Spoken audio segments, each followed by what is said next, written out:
केन्द्रापड़ा जिला महकुमा को लक्ष्मी बस चलाचल नहीं असंतुष्ट केन्द्रापड़ा जिला घरोई बस मालिक संघ प्रतिवाद में 16 तारिख में राजरास्ता ओह्लैवाक चेतावनी देछि। घरोई बस अनिर्दिष्ट काल चलाचल बंद करने संघ पूर्व राज्यस्तरीय निष्पत्ति अनुଯାयी लक्ष्मी बस केवल पंचायत ब्लॉक को चलने स्थिर होता। विगत 3 वर्ष होगा चलुछि किंतु 12 तारिख सोमवार ठारू पंचायत जिला सदर महकुमा को लक्ष्मी बस चलाचल निष्पत्ति को संघ विरोध करिछि। आसंताकाली ठारू लक्ष्मी बस चलाचल बंद पर जिलापाल आरटीओ को दाबीपत्र प्रदान करिसेंति।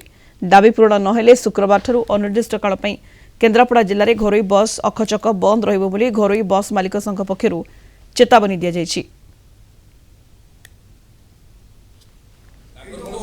सरकारी स्थिर करते सरकार स्थिर करते से ब्लॉक रु केवल पंचायत को चलिए।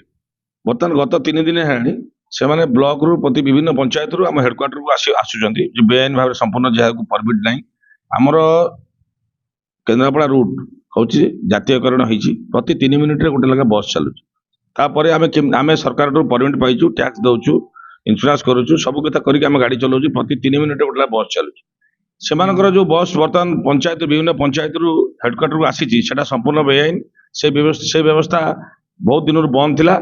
आम दाबी करूँ सरकार पाखे से बंद थिला। बर्तमान से 3 जन चलाउछन बेआईन भाव आम जो पचारू फास्ट डे ना आम ट्रायल रन करूँ आम किलोमीटर केते होउची आम देखिया पे ट्रायल रन करूँ किंतु कंटिन्यू काली जो पुणी नेक्स्ट टाइम आसिला काली गत काली आम गाड़ी को अटकेला आरटीओ सहित जोगाजोग करूँ।